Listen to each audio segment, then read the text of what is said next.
Hey guys, today is September the 24th of 2022, and I want to do a quick update on Cameco. And I also want you to check out two videos. One is titled, Why US, Europe Don't Want Sanctions on Russian Uranium. Pretty interesting. It's a little different from all the bullish, fundamental slash sentiment that's out on YouTube. Just kind of looking at it on another side, another point of view, just kind of balancing things out. And I watched it and I thought it was pretty interesting. I'm going to put the video links in the below so you can check it out at your own leisure. It's only 4.5 minutes, so it's pretty good. And I think it'd be interesting for you to check it out, especially if you're bullish. Look at the opposing views and just kind of get a better gauge so you can make better decisions when you see both sides of the story. There was also another video I came across today, and I think the title is called Why the U.S. Needs Russian Uranium. Pretty interesting also, looking at the different views, and just something for you to just kind of, do as a researcher and just kind of look at all the angles so you can make a better decision regards trading. Okay, back to the charts. So I'm using a weekly chart on Cameco using data from 2006 and on. And there's two cycles here that are important in regards to bar tails and strength. One is the 195, and this one is pretty good in regards to correlation, 0.63. And in the range right here, correlation is pretty good. This one hits a trough somewhere around November of 2023. There's also another cycle here, which is the 151. This one hit a peak around January this year, and it's going to hit a trough somewhere around June of 2023. Create a composite of those two, and roughly leads you around August of 2023. Pretty far out there, but just for you to at least see what are the probabilities if we were to go down, where these cycles will end. Another one I want to show you is the dominant cycle, which is 67 on the weekly chart. And this one hits a trough cycle low around January of 2023. Now, what's interesting is that if you take the 195 and 67, which is a dominant cycle, it hits a bottom around March 2023, goes up, and then it goes down to 2024. But what I wanted to show you is the 151 with the dominant cycle. It hits a bottom somewhere around February, leading into March. And it kind of made me think of the Gann Theory, one of Gann's theory, which I call the year of the correction.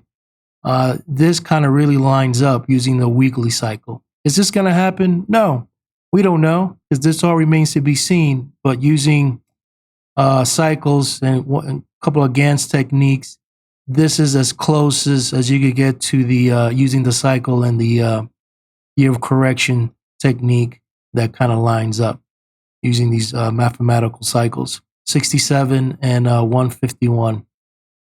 Take that out, and the strongest one here is the 195 by itself, and that's what it looks like.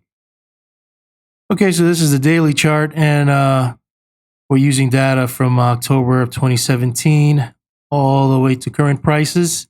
And there's two that are important here in regards to these cycles in this time frame. One is the 120. And the 120, we kind of open this up a little bit. We're going to be hitting a peak around pretty much the last week of September, first week of October. We hit a peak, and the cycles go down all the way to December of 2022. Take that, and the correlation is not good there. Take the 108, and we already hit a peak at pretty much around September 14, around there, and we hit a trough somewhere around November of 2022, which is kind of the inverse of what the dollar is doing. So it'll be interesting to see how this is going to play out if we're going to continue going down to November. Create a composite, 108 and the 120. Roughly, you get a projection line somewhere around November. Still, November is the month to keep your eyes on. So that's it for the daily chart. Okay, here we got CCJ, percent of months in which CCJ closed higher than it opened from 2018 to 2022. Here's a 5-year. You can see that August and September a little stronger. October is not great, not good at all, below the 50%. So it closes normally lower in October. So October is very weak. November, we pretty good. November's strong. So I could probably see maybe a dip into October and maybe a rally into November. But, you know, that remains to be seen. He's just using the 5-year. Let's go straight to the 10-year. 10-year. So here we got 10-year, August, September, October, pretty weak. November's the strongest, so that looks good. So you got to keep an eye on November for a possible rally. And go straight to the 20-year. And you can see that August, September, October are a little weaker. And November is still the strongest month. So that's what seasonality is showing us there. This is my chart where I put my notes. And if you guys have been following me, I've been saying the week of 9/11, that weekend, because 9/11 was a Sunday, and 9/1 or 9/12, keep an eye, because I was expecting higher highs and, not higher, lower highs and lower lows. And you can see ours started dwindling. Here is another in regards to cycles within, swing points. And it was between September 14 and 15. And it went up here, and then it got a big drop. But the high here, we just had it now on September 9th. So the technique I've been using of Gann, this was more accurate than this one, because this one nailed the high, but this one gave you the flush down. So they were both great in regards to timing. So now we have to do an anchor from the 32.49 April 13th high to this September 9th high. And now we're still in a wedge. What's my bias? My bias is down. I'm not going to change it yet. Weekly cycles are down. The year of Gann correction is still in play. That hasn't been ruled out yet. We haven't taken out this high. We just barely made it.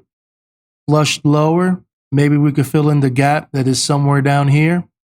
And then see what happens there. You have a trend line from down here to this pivot. You kind of, did some fake outs here, but we might retest this angle. And the next thing to watch out for now is going to be this time frame right here, September 26th all the way to the 30th. Keep an eye on there.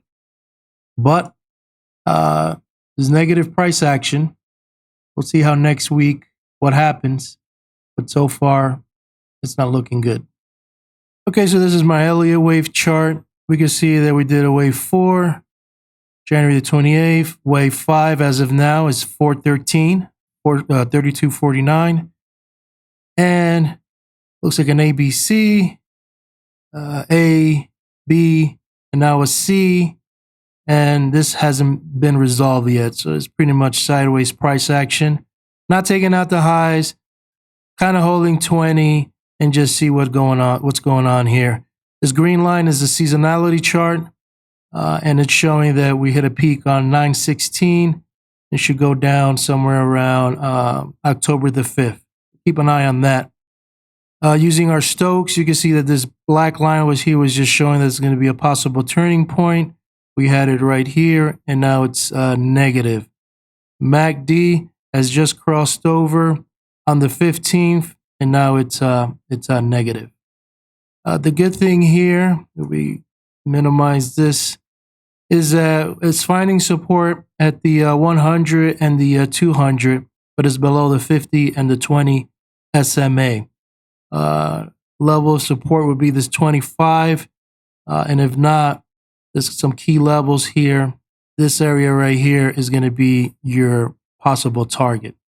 If we put some targets here, this is the linear regression channel. We just fell out of bed from there. This is the ellipse technique, so you want to keep an eye on the 29th. I don't know what day is that, but If it's on a weekend, just look for the closest day, trading day. So if the 29th is on a Friday, Saturday, or Sunday, look for Friday or Monday. But there's also going to be some good price action going here. Either increased volatility, maybe a swing low. I'm not too sure. But here is another indicator too that the 29th, you want to keep an eye on it. Levels that if it could go down anywhere between 20 and 1959 if it pushes lower. And that, yeah, this is another ellipse level here, 22 to 21. So anywhere in this area, but you got a trend line here. And also you got this trend line coming over here you want to keep an eye on. In regards to the Gann square, it also found support right here at this angle. Couldn't close up here. This is 180. From here to these swing points, this is a 180. In regards to time, we'll see what's going to happen here. Fibonacci, I don't really have nothing here. So in regards to this chart, this is the key levels you want to keep an eye on. This whole little area right here. But this is indicating that this could be a potential support area for it, which makes sense since $20 has been holding. So here's another program I use to kind of see co-reaction lines. You can see that we were hitting here, bumping heads with these lines, and we just kind of failed. So I'm going to go real quick, just kind of show you what I'm seeing. The original impulse wave of the Andrews Pitchfork, you see that we pierced it through, and now we fell right back out of bed. So this is something I just keep an eye on. Would have been stronger if it just could have been chopping around here and maybe pushed higher, but you can see that there's a still weakness in Cameco. Now using the Andrews Pitchfork and expanding it out, and this is the latest swing points, you can see that we closed one day above the 50%, and now we're below the 50% and below the 25. So this is going to be an important angle coming up, if we're going to hold this. Using our cycles, Gann swing points, this one is negative, the advanced, and the irregular one is negative. The Dewey cycles are pointing down over here. Let's see if I can get this here. So that's going to be somewhere around October 3rd, then it goes up. That all remains to be seen. I'm just showing you what I'm seeing here. And then I had to adjust the mirror cycles. Yep, so that's that one. And then the blue one over here, this is our latest. So I'm using these different points now from the this low and this high, because now we're moving forward. And what is forecasting is this one is showing that maybe it could possibly, stall around the 26, kind of go, we got a pop, go sideways, but eventually go lower into November, which goes against November being a high, which, it could happen because there's a high here, but it's going to be in December. We know seasonality, November is the strongest and October is the weakest. So I can see price action pushing lower. And this one has a low here around November. So it's already dipping into where November is a little stronger. Now this yellow one goes all the way back to June the 30th. And this one is also showing a low somewhere around November. So here is showing that November is still weak with the Dewey cycles. So it's just something to keep on your radar, just in case, this thing just keeps collapsing and pushing lower. There is some analysis confirming if this move ever happens. Let's keep pushing along. This is a timing point I was looking at, and we just hit it here. I'd like to see what's going to happen next week. If it starts trending higher, this is just a flush and it's going to go higher, or it continues pushing lower. Using our Gann speed lines, you can see that we were stalling about the 1/4, which is at 31 and change. And now it's below the 3/4. Next level to keep an eye on is the half, 23.26. And obviously this angle and the 1/4, which is 20.64. Also using the Fibonacci, we just hit the 38.2% retracement. If we close below that next week, and starts digging in deeper, this is an angle you want to keep an eye on, and also this low of $20. our Gann angles, we pierced the 1 by 1, was out there one, actually this is weekly. This is a weekly chart. So I've been showing you all weekly data. So there was a week we just pierced it, and then the last 2 weeks we're right below it, and it looks like we're trying to maybe either hold here or test this 1 by 1, right? 1 by 2 right here. Actually, these is the 1 by 2s. Yep. This is the 1 by 1 over here. I got 2 more clips to show you, and then we'll probably wrap it up. So this is, looks like this is trading days only. You can see that from this swing high to this swing low was 53 trading days. You do the same thing out here, and this was going to be your vector point where things are going to shift quick. If you want to take calendar days, it was 78 calendar days. We put 78 over here, and this one got the gap down. But in reality, it was 71 calendar days or in change. It didn't really match up to here. And if we do trading days, it was 49 from this swing low to this swing high. So the technique I've been using of Gann lined me up very close to that high. I was saying the week of 9/11. So it was either 9/9 or 9/12 possible swing high. And these other techniques came after this high was set. Now we just got to look into the future and see what's going to be happening there. All right, so this is the last video. I got to tell you, man, I've got a couple of DMs from option traders, and they're really happy with this turning point right here. But I got to warn them that, there's going to be a possible, turning point coming where it might probably zoom back up. So whatever strategy you have, just be cautious, because this is more, very choppy, very, very volatile. And these moves could be very big and exaggerated. But I'm glad you guys made money. I don't trade options, but I'm glad you guys made some money with these videos. All right, so let's start with our Gann. I want to show you one again, squaring the range. You can see that this was a key level to watch, is at 30.67. We stalled here.